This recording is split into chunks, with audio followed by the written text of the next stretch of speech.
it's Miss Lisa, the sewing lady of Pinellas Park, Florida, USA, and today we are going to finish with the pinning of our garment.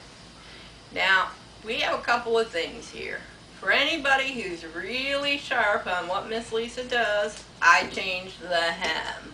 Oh my God, I made the narrower hem. Why? I went a little sexier dress, okay? You girls know. Okay, one thing I covered, but I might have covered it just a little too fast when we were doing this earlier, was facings. Now, I have two ways of doing facings, and I told you about both of them. And I told you the third one isn't my favorite. Because even though it stitches around and everything, it leaves this big line here. And everybody says, oh no it doesn't. Yeah, every time I've done it, yes it has. So we're not even going to show you that one. What I am going to show you is my second favorite. And later on, I will go back over how to do the bias tape one. Now, these are facings, okay? And they match up to different parts. Now this one here is the front armhole facing, and that would be right here. Now, the way it's going to sit, well, that can't be right because that's a little too short. I think this is the neck. Hard to tell sometimes when I'm writing real fast because, yeah, I did it just before you guys got to see me. Alright, this is a front neck facing. That doesn't seem right, but maybe. Okay, yes it is.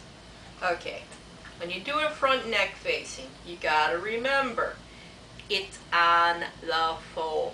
So when you stitch it, when you go to pin it on here, make sure it's on the fold. See how I have that little U-shaped mark on there? That means put it on the fold.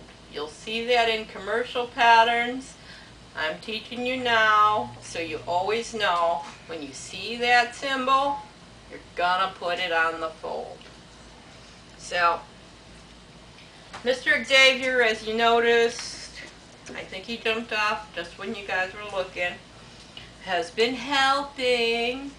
So the fabric isn't where it's supposed to be. And when you go to place a facing on, try not to waste a lot of fabric. I mean, there's going to be some extra pieces. I don't know, if you take up quilting or something, you might want to use it. My spares are going towards applique work. That stuff's cool. And bright colors, oh yeah. Actually, maybe my crazy quilt stuff, because that's more fun. Alright, this is the back armhole.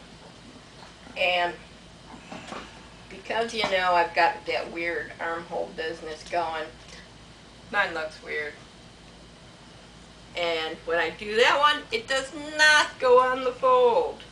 So you can find anywhere on your fabric. Sometimes people just like to go over and stick it over on the side that has no fold so they don't forget.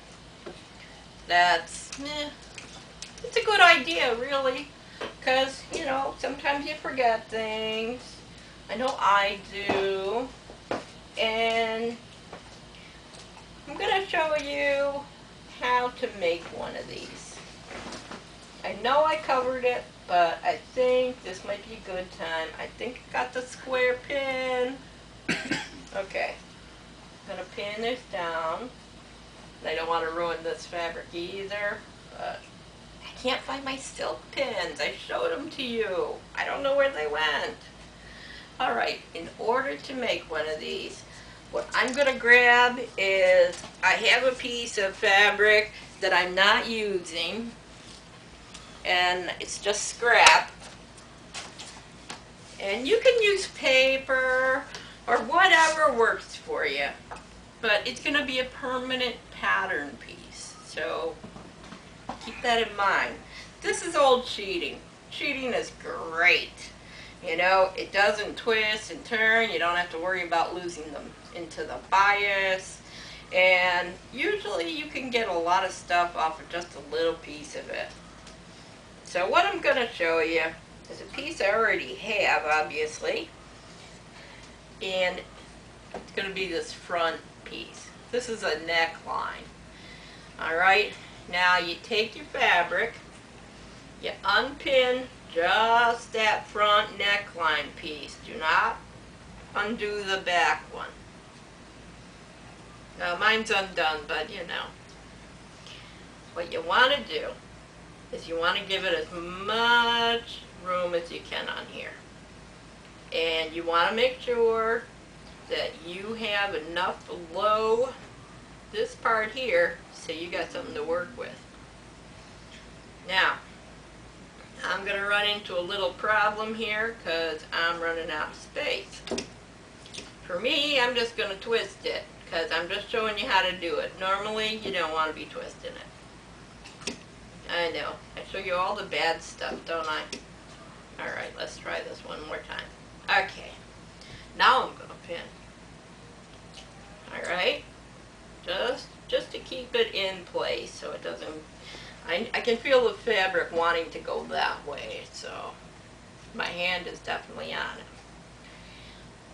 I'm using a charcoal pencil. You can use a regular pencil if it works for you.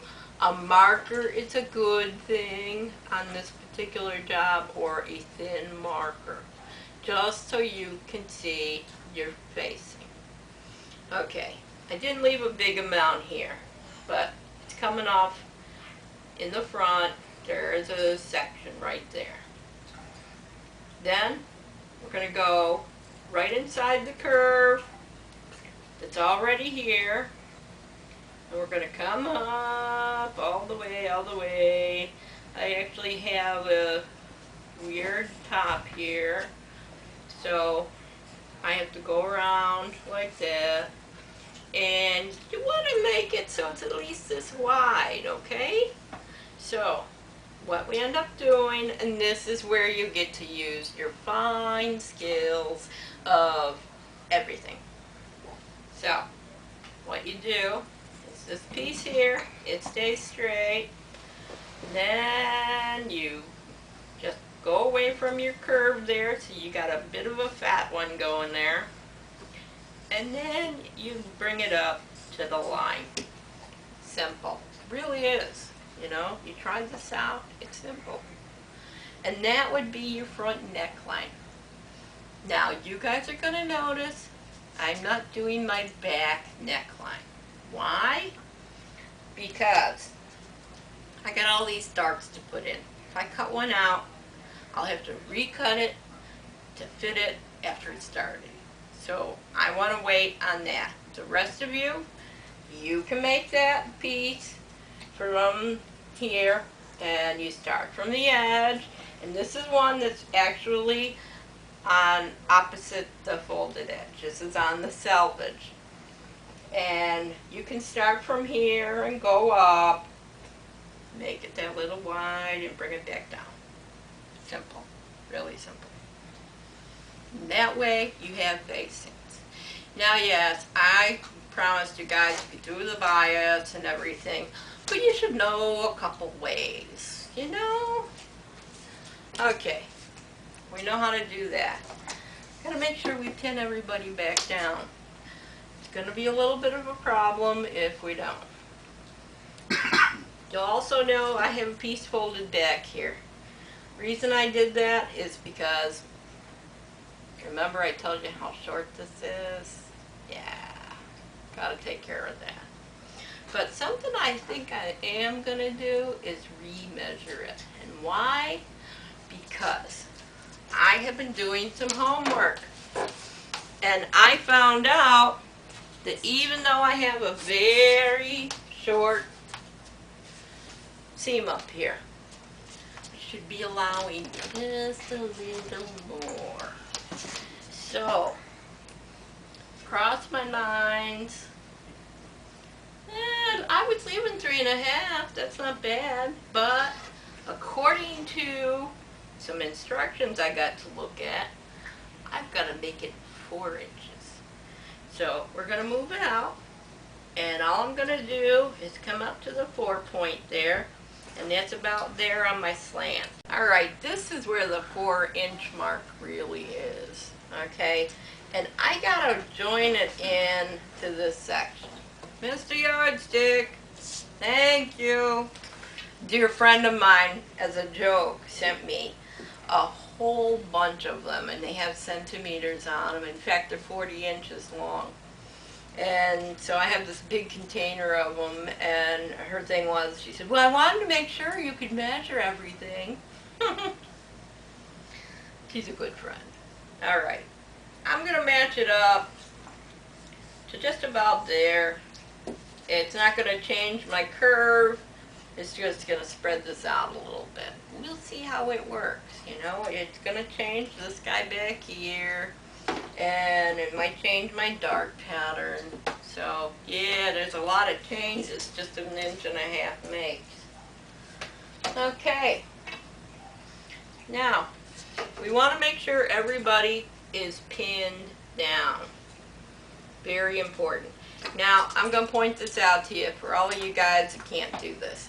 If you can't see the pattern underneath through it, just take an extra minute and trim it around a little bit. Leave a little extra on there for, oh, just the sake of if you need a bigger seam for some reason. Which can happen, you know. So, we do this. I know, I don't do this as fast as people should. And we get this all trimmed off.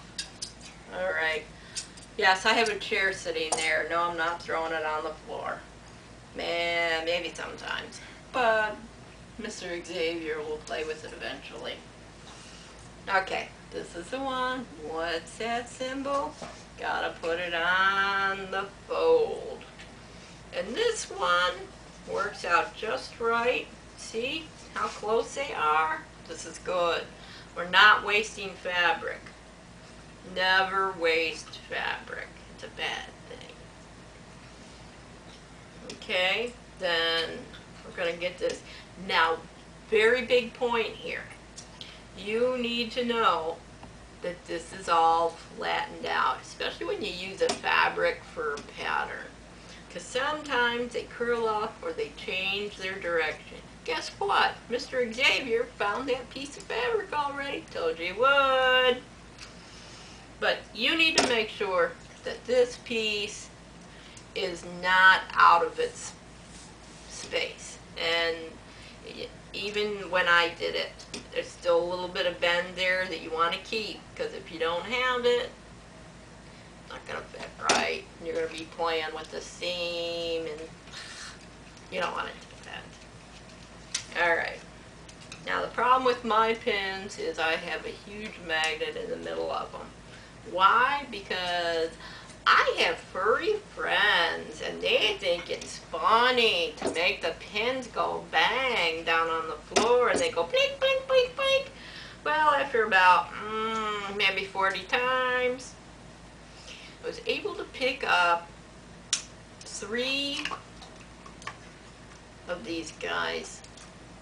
These magnets for $1. Couldn't do a better job. All 3 together, and they are good.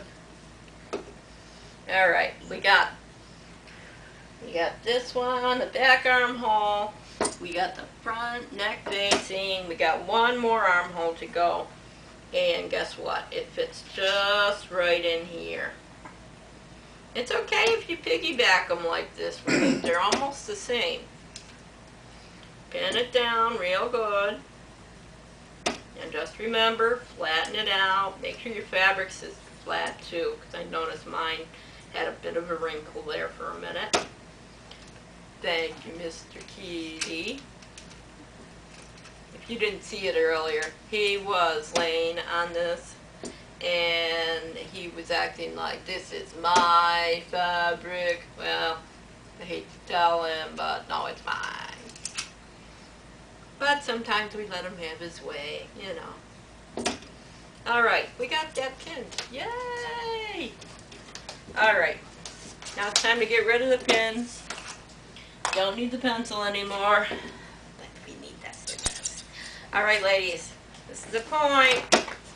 if you're using not so hot scissors on good fabric, guess what's going to happen? You're going to have really nasty looking seams. Plus, you could really damage the fabric to the point where it makes pulls. And when it makes pulls, if you have the colors, it'll move a string of color over. Not looking good. Doesn't even look good on plain fabric. It always will look like you got a pulled piece of thread there. Not good. So you always want to be careful. These I sharpened up just for tonight. Oh, by the way, it's not wrong, okay? It's an easy way to sharpen these guys up. For those who live in the States or have one of these stores nearby, our dollar store actually shows sandpaper. They sell it for $1.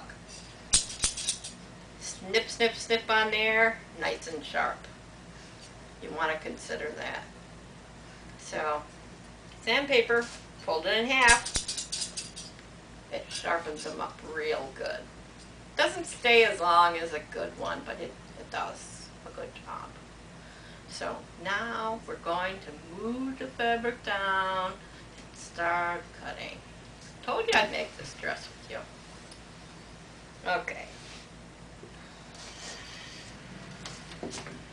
Yes, I'm going to do the one thing I hate to do most. I'm going to cut from that way over to here. Not my favorite move. Now you can see this thing looks a little slanted. Probably isn't a good idea to go with the slant. But what I'm going to do is I'm just going to straighten mine out.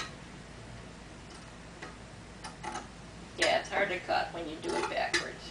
I'm going to bring it across. And like I told you, yeah, I decided to change that side seam so it's a little narrower. There's the hard part. Okay, now we all know my fabric wants to walk on me.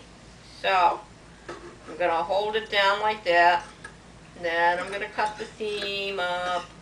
And remember, I did pull it back some, so I have to be careful. I don't want to cut where it's been folded, because then I won't be able to pull it back out if I want to have a wider hem. That's one of the little things you learn when you're making your own patterns. You got to do things a little different. And then we move it down. I know, I'm lucky I have a big area to cut on. And my big area here is going to be going away. It's got a new home for it. So we're just going to cut and cut and cut. Yeah. Biggest problem is Miss Lisa's hands and the scissor and the fabric are like fighting me. Okay, we're going to come around the bend.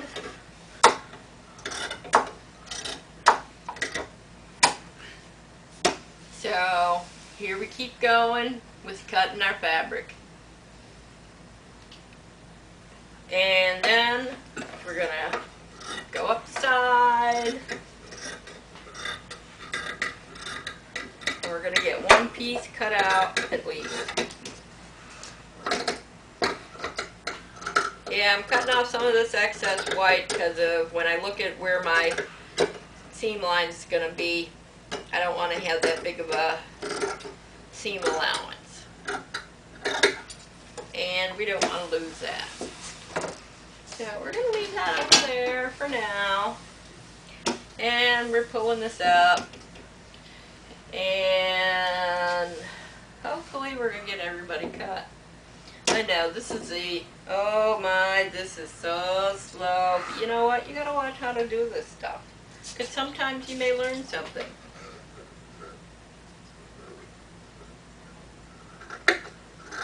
And Mr. David's trying to tell me something, but I don't have my glasses on, so I have no idea what he's saying to me. He just thinks I'm blind, which I am. Okay, we're going to keep cutting. much as I'd like to continue this, I'm exhausted. And you all know Miss Lisa gets exhausted a lot. But we did get everything done that we wanted to get done, as far as we cut one pattern piece out, and that's pretty good. So, I need you to do 3 wonderful little things. I want you to like my video. I want you to subscribe because it's free. Don't forget that, but subscribe. And then I want you to hit the bell so you know when the next episode's coming out. Now, I want everybody to share what they just learned with one person at least. 20 would be better, but 1 is good. Because that's the only way everybody's going to know about sewing again. Now, what I have been given to me freely, I give to you. So please pass it on. And thank you. Good night.